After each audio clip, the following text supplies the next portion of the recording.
Auspicious blessings to all. Welcome to the very last session for this semester, session 10 of the Pure and Simple class on the core teachings. Last lesson, we discussed the importance of the regular practice of repentance in helping one to clearly address the misdeeds and transform negativity, unwholesomeness, and afflictions into purity, inner peace, and happiness. We also learned that maintaining a clear conscience equates to living a life without regret, and that a life without regret forms the foundation for a calm mind that gives rise to wisdom. This week, we will be talking about patience or shanti. Patience is an important virtue in the practice of morality, as it offers strength when things don't go our way. The very first thing that comes to mind when we speak of patience is refraining from acting out on our emotions as we encounter things or people we find irritable or threatening, even as the storm brews inside. Patience and non-response when it comes to foul interpersonal relationships is frequently seen as submission and a sign of weakness and a lack of social skills that society deems detrimental to one's social well-being and mental well-being. However, there is more to this than meets the eye. The Buddha recounts an old war between Devas and Asuras in the Samyutta Nikaya, in which the Devas triumphed and the Asura demigod king Vipasiti was captured and imprisoned. When Sakka, the Deva lord, came to see Vipasiti in prison, Vipasiti abused and cursed him with unpleasant, harsh remarks, to which Sakka did not answer in kind. Sakka's charioteer questioned Sakka about this incident afterwards, concerned that some would interpret Sakka's response as a sign of fear or weakness, for which Sakka responded, "It is neither through fear nor weakness that I am patient with Vipasiti. How can a wise person like me engage in combat with a deluded being? Of goals that culminate in one's own good, none is found better than patience. One who repays an angry man with anger thereby makes things worse for himself. Not repaying an angry man with anger, one wins a battle hard to win. He practices for the welfare of both, his own and the others. When, knowing that his foe is angry, he mindfully maintains his peace. When he achieves the cure of both, his own and the others, the people who consider him a fool are unskilled in the Dharma." And this verse comes from Samyutta Nikaya, Sutra number 38. To this, the Buddha praised Sakka for his patience. In Buddhism, the world we live in is known as the Saha world, which means to endure and have patience. In life, one has to endure not only suffering, hardship, poverty, hunger, cold, heat, anger, and resentment, but it also takes patience to have wealth, joy, gain, and fame.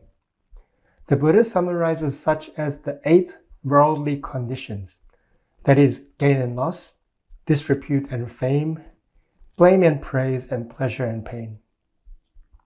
All such experiences readily take away our inner peace and happiness and causes immense suffering as we find ourselves stuck in the undesirable and lamentable situations, or lose that which we hold dear to in our hearts, or endlessly seek things in vain. Hence, one cannot be without the cultivation and power of patience. Patience necessitates a great deal of wisdom. Only with wisdom can we be able to withstand the unbearable and accomplish the impossible. As a result, a patient individual is regarded as a great person of strength. Some people believe that Patience in Buddhism entails not retaliating when one is physically or verbally insulted. As a result, they believe that Buddhism is all about accepting one's disadvantages and always taking the shorter end of the stick.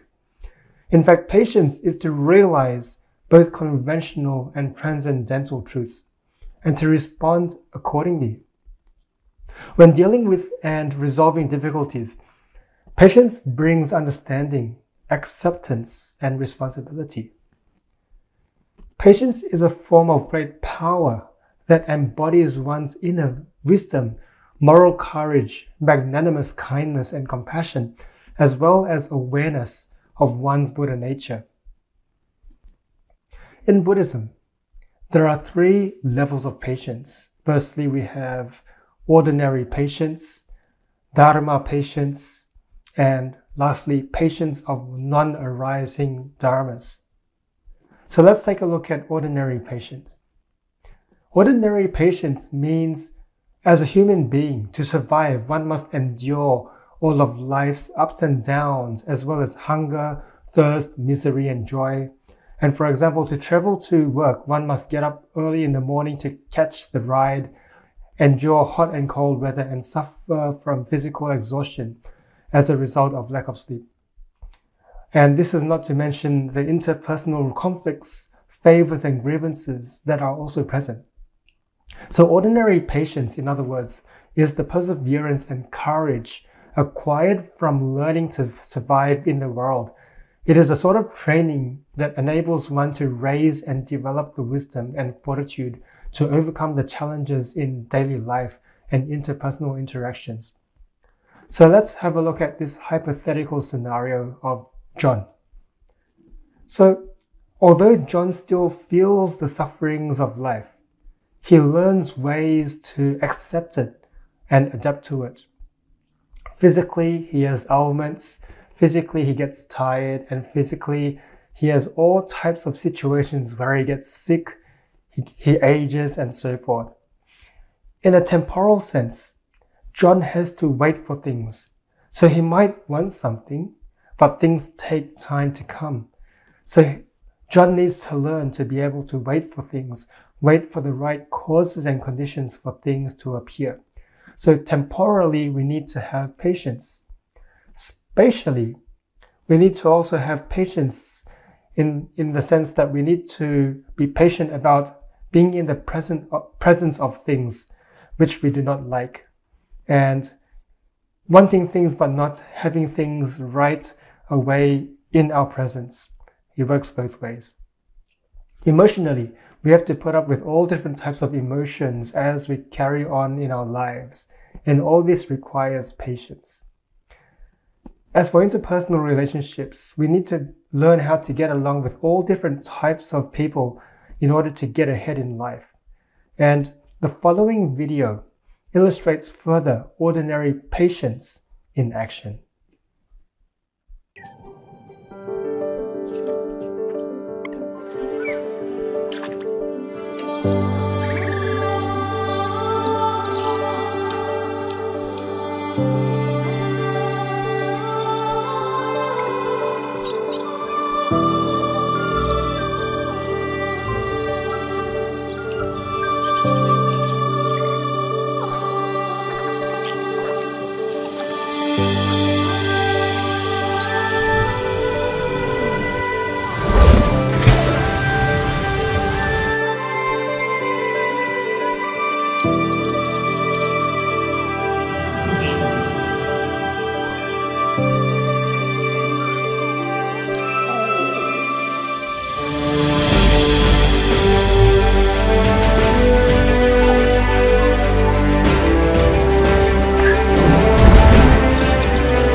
as we see from this video.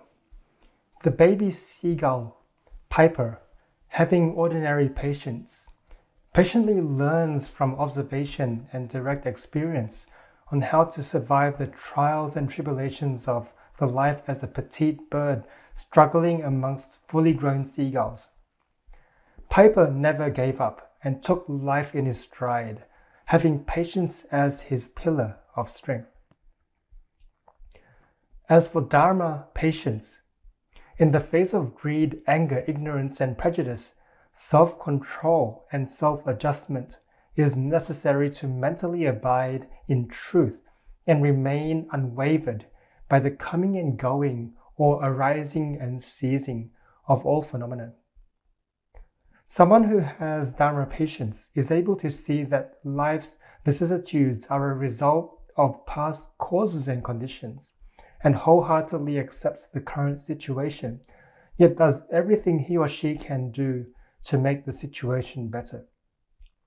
For example, when faced with worry, sorrow, distress, fame, fortune, or the uncertainties of interpersonal relationships, a wise person not only remains unmoved, but also is able to truly understand and resolve these issues and transform for the better. Dharma patience is prajna wisdom, a realization that all phenomena are dependently arisen and empty of an independent, self-determining nature, and insight of all affairs and interpersonal relationships. Understanding this, one takes a logical and level-minded response to life and sees that all external challenges do not reflect one's worth, since only our internal responses to living in the world mirror our current state of being. Patience like this may overcome any obstacle. Keep in mind that everything is fleeting, nothing lasts indefinitely, and when we tackle adversity with a spirit of acceptance and patience, we've already made significant progress in bettering our position. What we oppose continues to exist. Our initial response should be patience. We cannot go wrong when we allow patience and humility to guide our lives. The following short film depicts a father reflecting Dharma patience in his words and deeds.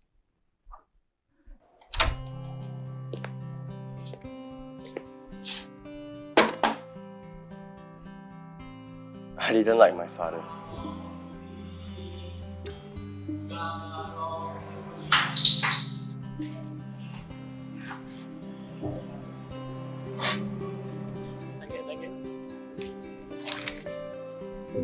He was poor and unsuccessful, despite working harder than all my friends' fathers. I didn't think he was very smart.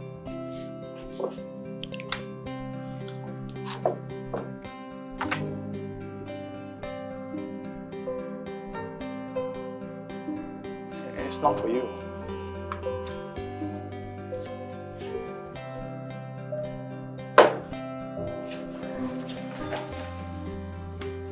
I've never seen him as an inspiration. Hey, what? We are late for school. Oh yeah, school. Oh, sorry, here's your pocket money. Here's a bit of extra. Time to pay your taxes.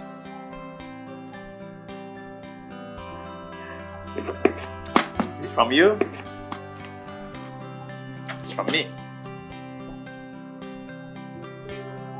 Why are we not rich? Who says we are not rich? Being rich is not about how much you have, but how much you give. And somehow, when you give,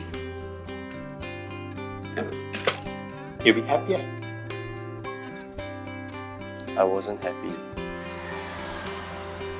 I didn't want to be poor like my father when I grew up.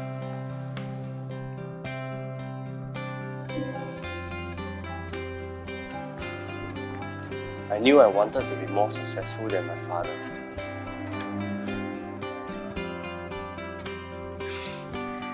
Call me when you need more money.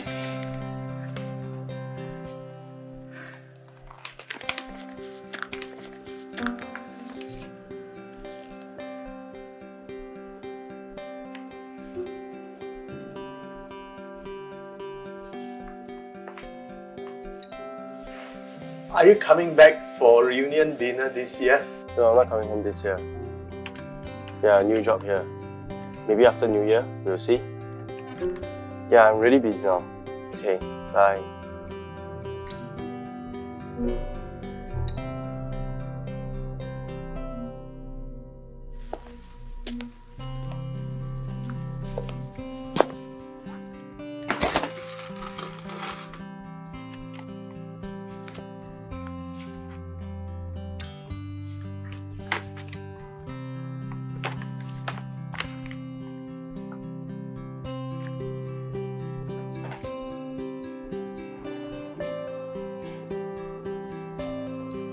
Thank you for coming, Mr. Lim. So good to finally meet you in person. I found this letter saying that I've been donating money to the community chest.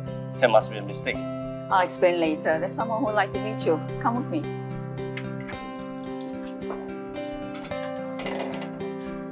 Thank you for coming, Mr. Lim. Your father has told us so much about you. Your father, he always makes us forget about our problems. He reminds us about our dreams and hopes. But the kids here, they all miss him. And he's the only one who can bring a smile on their faces. And I remember there's this boy. He was really depressed and he didn't go to school. Basically, he's given up on life. But your father, he read to this boy regularly. This boy has now grown up to be a really useful person. Your father could have retired comfortably, but he chose to continue working so he can help even more people. He was a selfless man. It's just that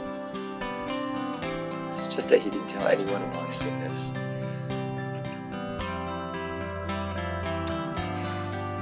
Mr. Lim, I've been trying to reach you. This is for you, in recognition of your donations. That's for me. But I didn't do it. So Dad, he didn't want you to know.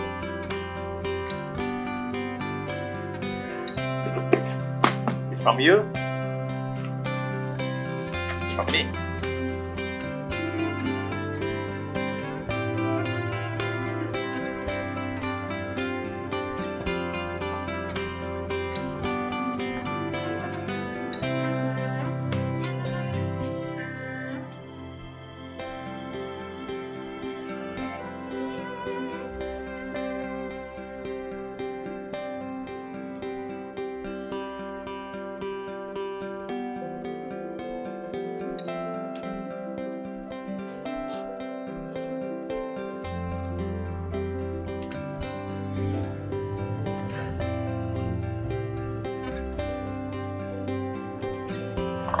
On my father's birthday, I will celebrate his life as he would have wanted it.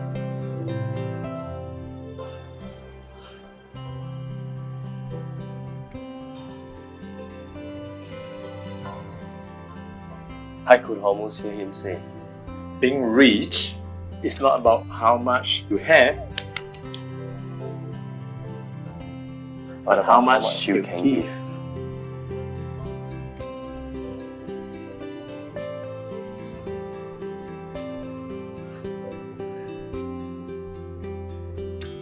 Ah.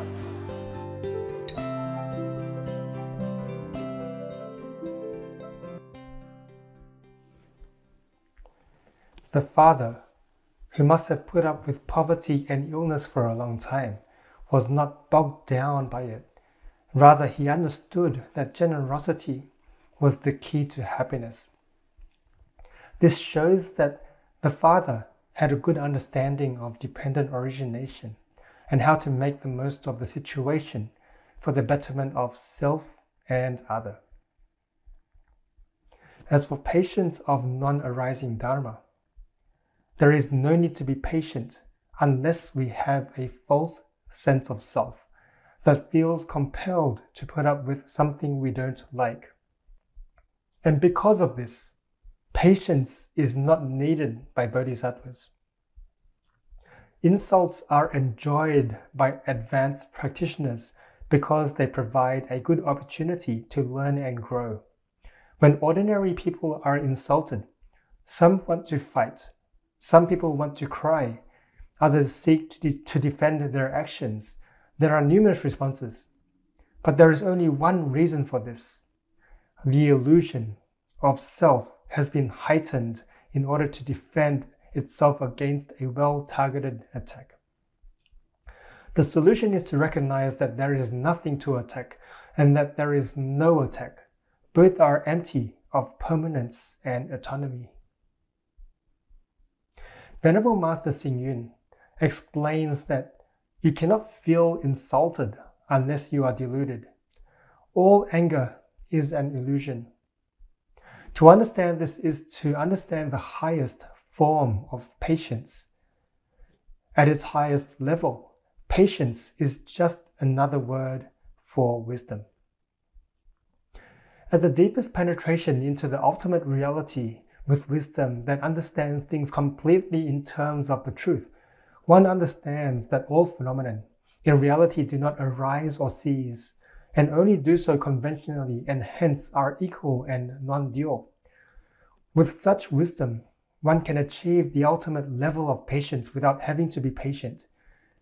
If one can realize the principle of non-arising Dharma at any time and in any location, there is no need to be patient or impatient because everything is exactly as it should be.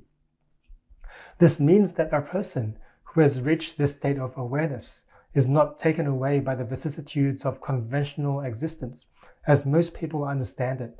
It goes beyond and sees the mechanisms and principles behind what meets the eye, and sees everything that happens as a matter of course. Yet such person is empowered to conventionally bring about wholesome outcomes in all situations as deemed necessary. This level of wisdom and patience is what the Buddha had awakened to, and serves as our ultimate goal on our path of practice. Therefore, patience is courage and strength based on wisdom. It should be effortless as we understand that everything in life happens for a reason and due to the seeds that we have planted in the past and germinated with the current conditions. When faced with harm and humiliation, as long as one has inner strength, such humiliation and harm can be endured. Just like someone who gets in a physical fight throws a punch, expending all his energy, he, at that very moment, has wasted all his strength with none left to deal with an immediate counterattack. Someone with patience does not throw punches, thus saves his strength. On a practical note, Venerable Master Xing offers 4 interpersonal situations in which we may practice patience. Firstly, when we are insulted, do not respond. Silence is the best answer. Responding to insult only proves our own lack of wisdom. Also, it takes 2 to tango. If someone gives us a gift or insult and we do not accept it, the gift remains the property of said giver. Thus, as we maintain silence, the only person who is insulted is the perpetrator, since said person is only bringing to light his own lack of virtue, compassion, and wisdom. Secondly, if we are to be beaten, become peaceful in our own minds. A peaceful mind can endure anything, and it will always prevail in the end. This is not to say that we allow people to beat us. Rather, it is to maintain a level mind as it occurs. Only when we have a mind unwavering by anger can prudent decisions and responses take place. Thirdly, when we must take the brunt of someone's jealous hatred, return this with compassion. In the end, even a flicker of compassion can melt all the hatred in the world. This is true because hatred is like fire. It requires fuel to burn. If we react to someone else's fire of anger with our own fire of anger, it will mutually fuel each other and soon merge into one angry and fiery mess. If we react with compassion, on the other hand, we are removing the combustibles that fuels someone else's fire. Fourthly, when we are slandered, contemplate virtue and mercy. The sting of insult makes virtue grow, while the absurdity of slander informs the mind of the importance of mercy. By understanding that it is quite pitiful for any human being to put down another, we should give rise to a mind of mercy and compassion, knowing that this person is deluded and requires guidance out of their own ignorance. If all else fails, if you find yourself losing your patience, firstly, watch what you say. Be patient with your speech. Don't say anything nasty. Secondly, be careful about your facial expression and body language. Don't express disapproval through your posture or attitude. Thirdly, observe your mind. Untoward emotions in their basic states are nothing but surges of energy. If we take away the labels of anger or impatience, we find that they are valuable sources of energy when redirected correctly. Fourthly, remember that karma and conditions produce the appearance of a world around us. If we do not accept our conditions, we will not learn from them. And if we do not learn from them, they will not change.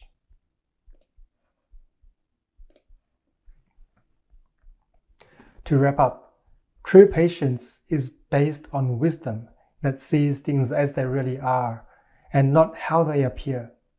Such understanding inspires us to initially accept the vicissitudes of life with a mind of equanimity, while doing what is necessary to bring about positive outcomes. Patience offers one great spiritual strength in the practice of morality and is indispensable as a virtue in the holistic practice of Buddhism. This session concludes the first semester of our Buddha-Dharma Pure and Simple class and our focus on morality as a holistic approach to Buddhist practice. I look forward to seeing you during the second semester for part 2 of our course, which covers mainly the meditative practices as well as contemplations that unlock our wisdom. In the meantime, please take care and stay safe. Auspicious blessings.